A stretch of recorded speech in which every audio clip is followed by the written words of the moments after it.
안녕하세요 여러분, 물리학 1 수업을 시작하겠습니다. 우리 오늘 수업을 나가기 전에 먼저 지난 시간에 했던 내용을 복습하고 넘어가도록 할게요. 지난 시간에 우리는 전기 에너지를 만들 수 있는 방법에 대해서 얘기를 해봤어요. 그래서 전기 에너지를 만들기 위해서는 위에 그림과 같이 코일 또는 솔레노이드와 한쪽에 자석이 필요하다라는 얘기를 했었죠. 이 자석 또는 솔레노이드가 움직이게 될 때 이 둘 사이에 거리의 변화가 생기게 되면, 또는 이 솔레노이드가 느끼게 되는 자기장의 변화가 생기게 되면, 이 솔레노이드 특성상 그 자기장의 변화를 방해하는 쪽으로 자기장을 스스로 만들게 되고, 그 결과 유도 전류를 만들 수 있다. 즉 전기의 에너지를 스스로 생산할 수 있게 된다라는 내용을 쭉 나눠봤어요. 오늘은 이제 그 내용을 한 번 더 복습을 하고 이제 이 패러데이 법칙을 활용한 발전기에 대한 내용을 조금 자세히 나가보도록 할 거예요. 중요한 부분이니까 잘 집중해서 듣도록 합시다. 자, 패러데이 법칙, 우리가 아까 얘기했듯이 전기 에너지를 만들어내기 위해서는 먼저 솔레노이드와 그리고 자석이 필요해요. 그리고 이 솔레노이드를 통과하는 자속, 자기력선의 개수가 변하는 경우에 이제 전기 에너지, 유도 전류가 만들어진다라고 얘기를 했었는데, 자, 이번에 우리는 한 가지 예시로서 한쪽에 S극을 놓을 거예요. 우리 지난 시간에 했던 것처럼 N극 말고 이번에 S극을 보도록 할게요. 그리고 이 S극을 솔레노이드 쪽으로 다가가는 게 아니라 먼 쪽으로 멀어지는 경우에 대해서 한번 얘기를 나눠봅시다. 그렇다면 이 솔레노이드, 이 코일은 왼쪽에 있는 자석이 멀어지게 됨으로써 이 자석이 만드는 자속, 솔레노이드를 통과하는 자속의 변화가 생기게 되겠죠. 그래서 그 자속의 변화를 막기 위해서 이 솔레노이드는 자석이 멀어지는 걸 어떻게 하려고 잡아당기려고 합니다. 그래서 한쪽이 N극이 되고 반대쪽은 S극이 되겠죠. 그래야 서로 다른 극이니까 이 자석이 멀어지는 것을 잡아당길 수 있으니까. 이렇게 자석의 역할이 되려면 우리가 볼 때 왼쪽으로 자기장이 뻗어 나가야 되고 오른쪽으로 자기장이 들어와야 해요. 즉 이렇게 자기력선이 그려지게 될 텐데, 자기력선은 지금 편의상 끊어서 그린 거고 사실은 다 연결된 거예요. 그래서 솔레노이드 내부에서는 이 선이 연결된 거니까 우리가 볼 때 왼쪽으로 자기장이 만들어진다라고 얘기할 수 있겠죠. 그렇다면 우리가 볼 때 이 왼쪽으로 자기장이 만들어지려면 여기 있는 솔레노이드의 전류가 어느 쪽으로, 즉 오른손 법칙을 통해서 왼쪽을 만들어줘야 되니까 엄지손가락을 오른쪽으로 했을 때 나머지 4개가 감기는 방향, 즉 솔레노이드를 타고 이 안쪽으로 들어가는 쪽으로 전류가 만들어진다라는 것이죠. 그래서 그 전류를 쭉 이어주면 도선에 따라서 지금 그려준 것 같이 전류가 만들어진다라고 얘기할 수 있어요. 즉 우리는 자석을 움직임으로써 전기 에너지를 만들어냈어요. 즉 인간의 움직임, 동력을 통해서 전류를 만들어냈죠. 그렇다면 우리는 이제 어떤 생각을 할 수 있냐? 이 자석의 움직임만 만들어주면 전류를 만들 수 있다라는 걸 이용해서 굳이 이 자석을 사람이 움직이지 않아도 전류를 만들어낼 수 있겠죠. 예를 들어서 물이 위에서 떨어지는 힘을 이용해서 이 자석을 움직여주면 그때 전기 에너지를 만들 수 있죠. 그것을 우리가 수력 발전이라고 할 거고, 발전은 전기 에너지를 만든다라는 뜻이에요. 자, 또는 우리가 어떤 물을 끓여요. 주전자에 물을 넣고 끓이면 그 끓어 넘치는 물이 이제 수증기로 바뀌어서 위로 나가게 될 거예요. 그러면 주전자 위에 덮인 뚜껑을 움직이게 되죠. 즉 그렇게 물을 끓여서 나오는 수증기를 이용해서 여기 있는 자석을 움직여서 전기 에너지를 얻으면 그것을 무엇이라고 부를까요? 바로 우리가 화력발전이라고 불러요. 이와 같이 자석 또는 코일만 우리가 움직여 줌으로써 코일 입장에서 자속의 변화만 만들어 주면 우리는 전기 에너지를 자유롭게 얻을 수 있다라고 얘기할 수 있어요. 그래서 실제로 이렇게 자석을 좌우로 또는 코일 자체를 좌우로 움직여서 전기 에너지를 얻는 것보다는 좀 더 편하게 전기 에너지를 얻을 수 있는 구조로 인간이 새롭게 만들어서 쓸 건데 우리가 그것을 이제 발전기라고 부를 거예요. 오늘은 이 발전기에 대해서 보도록 할 겁니다. 발전기, 즉 전기 에너지를 발생시키는, 만들어내는 기계, 장치라고 이해하면 되겠죠. 자, 이 발전기는 마찬가지로 전기 에너지를 만들어야 하기 때문에 위에서 봤던 것처럼 코일과 자석이 필요합니다. 그래서 먼저 가장 단순한 모양부터 보도록 할게요. 자, 모형이 141쪽에 나와 있으니까 그것을 같이 봐도 좋을 것 같습니다. 참, 위에서 만들었던 이 전류는 지금 건전지가 없이 만들어지는 전류이기 때문에 우리가 유도 전류라고 부른다는 거 추가로 알려주고 본 내용으로 넘어갈게요. 자, 지금 먼저 왼쪽과 오른쪽에 N극과 S극, 즉 자석이 놓여 있어요. 그렇다면 이 자석 공간, 가운데 공간에 자기장이 만들어져 있겠죠. 그 자기장이 눈에 보이지 않기 때문에 우리는 자기력 선을 이용해서 가시화시킨다라고 했어요. 그렇다면 이 가운데 공간에 만들어지는 자기장의 방향은, 즉 자기력선의 모양은 어디를 향할까요? 그렇죠. N극을 나와서 S극으로 들어가니까 우리가 볼 때 오른쪽으로 지금 만들어져 있는 상태예요. 자, 근데 여기 가운데에 그림을 그려야 해서 선생님이 자기력선은 좀 이따가 그리도록 할게요. 지금 그려놓으면 너무 그림이 겹쳐서 조금 정신없어 보이니까. 그 상태에서 이제 이 가운데 공간에 위에서 봤듯이 솔레노이드를 놓을 건데 여러 번 감긴 솔레노이드를 실제로는 놓고 쓰고 있어요. 하지만 그림에서 여러 번 감긴 솔레노이드를 그리면 너무 복잡하니까 우리 한 번 감긴 솔레노이드 형태 아주 단순화시켜서 그냥 이렇게 직사각형 모양으로 도선을 표현할게요. 이렇게 전선을 우리가 흔히 아는 전선을 그냥 네모나게 한번 말았다라고 생각하면 됩니다. 실제로는 네모나게 말아서 쓰는 게 아니라 여러 번 감은 이런 솔레노이드를 여기다 넣고 쓸 거예요. 이거는 단순화시킨 그림이라는 점 꼭 기억해 주세요. 자, 이렇게 만들어진 이 솔레노이드, 이 그냥 직사각형 도선이라고 합시다. 이제부터 자, 이 도선을 우리가 어떻게 할 거냐면 얘를 돌려줄 거예요. 즉 지금 우리가 볼 때 이렇게 만들어져 있는 이 상태의 도선을 우리가 잡고 쭉 돌려줄 거예요. 그러면 90도만 돌려볼게요. 자, 이 도선을 90도만 돌리면 이렇게 모양이 바뀌게 될 거예요. 그렇죠? 즉 이 상태에서 돌아간 이 상태로 이렇게 돌아가게 되겠죠. 그래서 우리가 즉 첫 번째 그렸던 그림에서 두 번째 그림까지 돌아가는 경로에 대해서 한번 생각을 해볼게요. 자, 먼저 처음에 이렇게 지면에 수직으로 놓여 있을 때는 이 도선을 통과하는 자기력선을 우리가 만약에 그린다면 자, 이렇게 자석에서부터 나온 자기력선이 여기 도선을 이렇게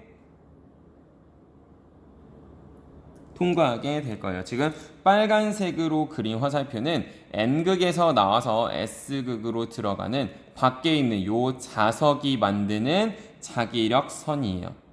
자, 이 자기력선을 이제 우리 그 가운데 공간에 도선을 놓았기 때문에 이 도선을 우리 자기력선이 이렇게 통과하고 있겠죠. 우리가 볼 때 오른쪽으로. 그렇죠? 자, 근데 우리 어떻게 할 거냐면 이 도선을 가만히 놓아두면 전혀 어떤 변화도 있지 않아요. 왜? 자기장의 변화, 자속의 변화가 전혀 없으니까. 자, 우리 아까 앞에서 말했듯이 자속의 변화가 생겨야만 전류가 만들어진다라고 했죠. 그래서 우리 요 가운데에 놓았던 도선을 돌릴 거예요. 돌아가게 되면 어떤 변화가 생기냐? 자, 먼저 처음에 그렸던 것처럼 자기장을 통과하는 요 개수, 즉 도선이 지표면에 수직으로 놓여 있을 때는 지금 자기력선이 4개가 통과하고 있어요. 자, 근데 이 도선을 우리가 점점 돌려서 예를 들어 요렇게 90도를 돌려서 지표면에 수직하게 놓이게 되면 이 자기력선들은 이 도선 위를 그냥 지나가고 또는 아래쪽을 그냥 지나가게 돼요. 즉 90도 돌아가서 지표면에 수직으로 지표면에 수평으로 놓였을 때는 자기력선이 한 개도 통과하고 있지 않아요. 자, 그 말은 자기력선의 개수만 봤을 때 도선이 90도로 놓여 있었을 때, 그러니까 지표면에 수직으로 놓여 있을 때가 가장 많은 자기력선이 통과하고, 지표면에 수평으로 도선이 놓였을 때는 자기력선이 한 개도 통과하지 않는다라는 뜻이 되겠죠. 그래서 우리 요 지표면에 수직으로 놓인 도선이 수평으로 놓인 상태까지 요 돌아가는 경로를 1이라고 표시를 해보고, 그때 저 경로 1에 대해서 어떤 전류가 만들어지는지 한번 보도록 할게요. 자, 내가 여기 놓여있는 도선을 90도 돌리는 동안 어떤 변화가 생기는지 한번 보는 거야. 그렇게 되면 얘가 처음에는 4개가 통과했는데 나중에는 0개 전혀 통과하지 않는다라고 했어요. 그렇다면 돌아가는 동안 이 도선을 통과하는 자기력선의 개수는 점점 어떻게 된다는 뜻일까요? 늘어난다는 뜻일까요? 줄어든다는 뜻일까요? 그렇죠. 줄어든다는 뜻이겠죠. 4개에서 0개로 점점 줄어들 거예요. 즉 1번 경로를 따라서 가는 동안 어떤 변화가 있냐? 즉 자석이 만드는 오른쪽을 향하는 자속이 점점 줄어들어요. 즉 자속이 감소한다라는 뜻이에요. 그렇다면 우리가 앞에서 배웠듯이 여기 놓이는 건 솔레노이드라고 했어요. 이 솔레노이드는 마찬가지로 자속의 변화를 싫어해요. 자기장의 변화를 싫어해요. 근데 지금 자기장의 변화가 생겼어요. 어떻게? 오른쪽을 향하는 게 줄어들었어요. 그렇다면 이 솔레노이드는 어떻게 할까요? 이 감소를 보충해 주기 위해서 어디로? 오른쪽을 향하는 자기장 또는 자속을 형성하겠죠. 왼쪽에서 여기서 말한 이 자기장은 밖에 있는 자석이 만드는 거고, 지금 두 번째 과정에서 말한 이 자기장은 누가 만드는? 솔레노이드가 만드는 거예요. 위에서는 그냥 도선이라고 해도 되겠지. 이 도선이 이제 오른쪽으로 자속을 만들어 줘야 한다라는 뜻이죠. 자, 그러려면 이 도선이 오른쪽을 향하게 자속을 스스로 만들려면, 자기장을 만들려면 이 도선 안에서 스스로 뭐가 흘러야 돼? 그렇죠. 유도 전류가 흘러야겠죠. 그래야만 자기장이 만들어질 테니까. 그렇다면 맨 처음에 지표면에 이렇게 수직으로 놓여있던 상황을 가정해 본다면 요 놈이 어디로 자기장을 만들어야 되니까 오른쪽으로 이렇게 자기장을 만들어야 하니까 이 도선의 전류가 어떻게 흐른다? 엄지손가락을 오른쪽으로 했을 때 나머지 감기는 방향, 요 방향으로 이렇게 전류가 흘러서 도선에 이런 전류가 흐르고 있다라는 뜻이죠. 그래서 이렇게 해서 우리가 방향까지 찾을 수가 있어요. 자, 그러면 이제 다음 단계를 봅시다. 자, 요 놈이 수직한 상태에서 90도가 돌아가서 지금 수평한 상태가 됐어요. 자, 그 다음 좀 더 돌릴게요. 어디로? 수평한 상태에서 이렇게 수직한 상태로 한 번 더 90도로 돌리는 거예요. 자, 이 과정을 우리 경로 2라고 하고 한번 경로 2는 어떤 변화가 있는지 생각을 해볼게요. 자, 이것도 똑같아요. 그냥 복습일 뿐이야. 자, 경로 2인 상황을 보면, 자, 처음에는 수평하게 놓여 있기 때문에 자속이 전혀 통과하고 있지 않아요. 즉 자기장이 전혀 이 면을 통과하고 있지 않는 상태예요. 자, 근데 지금 90도가 돌아가서 지면에 수직인 상태가 놓인다면 어떻게 돼요? 오른쪽으로 통과하는 게 4개가 되면서 최대로 늘어나죠. 그 말은 도선이 수평인 상태에서 수직으로 돌아가는 동안 어떻게 된다? 오른쪽을 향하는 자기장, 자속이 점점 어떻게 된다? 증가한다 라는 뜻이죠. 그렇게 되면 이 증가를 방해하는 쪽으로 늘어났으니까 어떻게 하기 위해서 얘를 감소시키기 위해서 왼쪽 방향으로 누가? 솔레노이드가 무엇을 만들어요? 자속을 만들게 되겠지. 자, 스스로 자기장 자속을 만들기 위해서 이 솔레노이드 안에 뭐가 흐르기 시작한다? 바로 유도 전류가 흐르기 시작해요. 자, 그럼 그 유도 전류의 방향을 우리 보기 위해서 90도 더 돌아간 이렇게 지면에 수직으로 놓였을 때를 기준으로 살펴보면, 자, 이렇게 놓였을 때 요놈이 어디로? 왼쪽으로 이렇게. 자, 얘도 왼쪽으로 자기장을 만들기 위해서 엄지손가락을 왼쪽으로 놨을 때 이렇게 돌아가는 쪽으로 뭐가 만들어진다? 전류가 이렇게 만들어진다라는 것이죠. 그래서 우리가 이걸 통해서 알 수 있는 건 여기 가운데에 놓인 이 솔레노이드만 회전시켜주면 우리는 전기 에너지를 얻을 수 있다라는 거죠.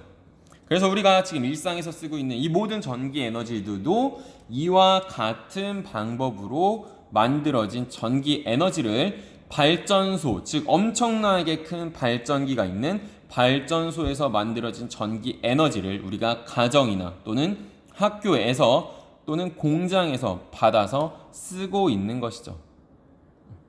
아까 얘기했듯이 요 놈만 돌려주면 되는 거예요. 그래서 물을 위에서 떨어뜨려서 여기 있는 놈을 돌려주면 수력 발전이 될 거고, 또는 핵 반응을 이용해서 만들어지는 그 높은 열 에너지로 물을 끓여서 만들어진 수증기로 요 놈을 또 돌려줘요. 그러면 핵 발전소가 되겠죠. 그래서 우리는 이 방법을 통해서 스스로 인간이 이제 전기 에너지를 만들어서 굉장히 다양한 분야에 쓸 수 있게 된 거예요. 그래서 굉장히 의미가 있고 중요한 부분이라고 얘기할 수 있는 거죠.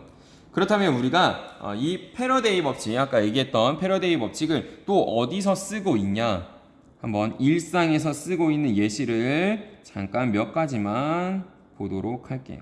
어떻게 활용하고 있는가? 자, 먼저 첫 번째가 바로 마이크예요. 자, 마이크를 우리가 뜯어서 본 적은 사실 없지만 어떤 식으로 생겼냐면, 먼저 이렇게 아주 넓은 얇은 판이 있어요. 그리고 이 얇은 판에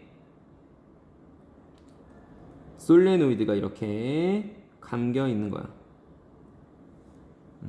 그리고 이 솔레노이드와 얇은 판이 연결된 요 놈은 좌우로 움직일 수 있어요. 그리고 그 옆에 바로 자석을 놓는 거죠. N극과 S극으로 이루어진 자석을, S극이 지금 왼쪽에 놓여도 상관은 없어요. 그냥 자석만 있으면 돼요. 왜? 이 자석이 하는 역할은 결국 자기장만 만들어주는 역할이 될 테니까. 그리고 미안.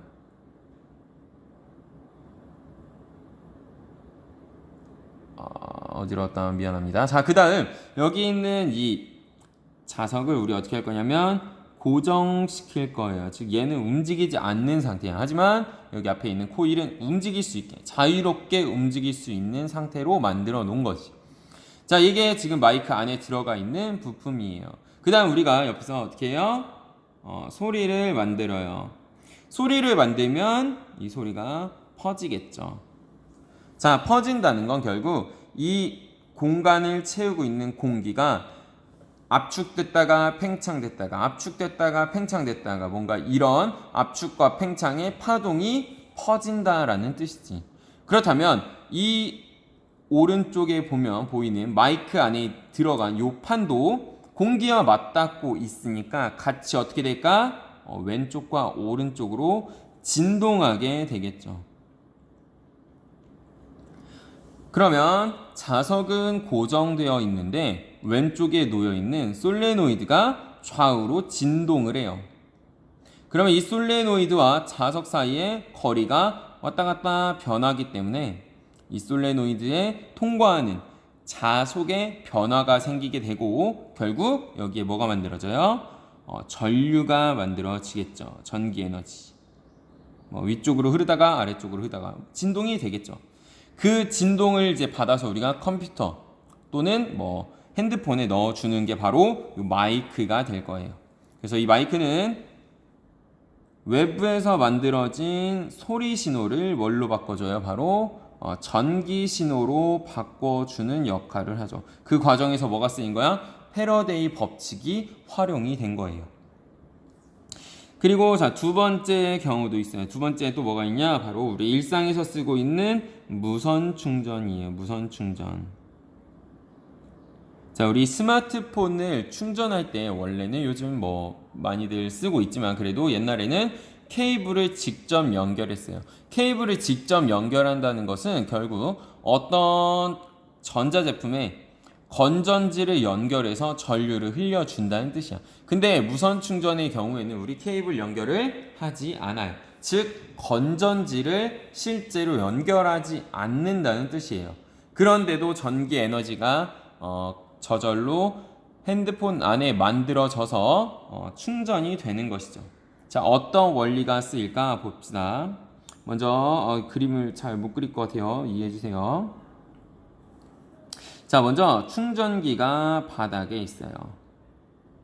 넓게 그렸어. 자, 그리고 이 위에 우리가 이제 뭘 놓을 거냐면 스마트폰을 올려놓을 건데 지금 그냥 그림 그리기 쉽게 살짝 띄워 놓을게요. 자, 이 놈이 믿기 힘들겠지만 바로 스마트폰이에요. 자, 이 스마트폰 안에는 누구를 넣어줄 거냐면 바로 코일을 넣어줄 거예요. 솔레노이드 코일. 즉 이 안에 코일이 이렇게 막 들어가 있는 거지. 자, 그리고 이 충전기는 무슨 역할을 할 거냐면 자기장을 만들어 줄 거예요. 즉 이 공간 위쪽으로 또는 아래쪽으로 상관없어요. 자기장만 만들어 줄 거야. 근데 이 자기장을 계속 어떻게 할 거야? 그냥 일정한 자기장을 만드는 게 아니라 계속 변하는 자기장을 만들어 줄 거예요. 크기가 변하게. 그렇다면 이 스마트폰 안에 있는 코일 입장에선 자기장의 변화가 계속 생기니까 코일에 뭐가 만들어질까? 그치, 유도전류가 만들어지겠지. 그때 만들어진 전기 에너지를 이용해서 우리 스마트폰을 충전하는 거예요. 그게 바로 무선 충전이다라는 것이죠. 그래서 우리 이런 방법으로 지금 쓰이고 있고 실제로도 이제 많은 가전제품에 이런 무선이 들어가고 있어요. 그래서 이렇게 해서 교과서 내용까지 보면 교과서 147쪽까지 아마 모든 내용을 다 여러분들이 이해할 수 있을 거예요. 그래서 우리 같이 배운 내용과 교과서에 나온 내용까지 같이 공부하면 이제 좀 더 깊은 이해를 할 수 있으니까 그렇게 하면 될 것 같고요. 교과서 뒤쪽에 있는 문제도 같이 꼭 풀어볼 수 있도록 합시다. 자, 고생했고 오늘 수업 여기까지 할게요.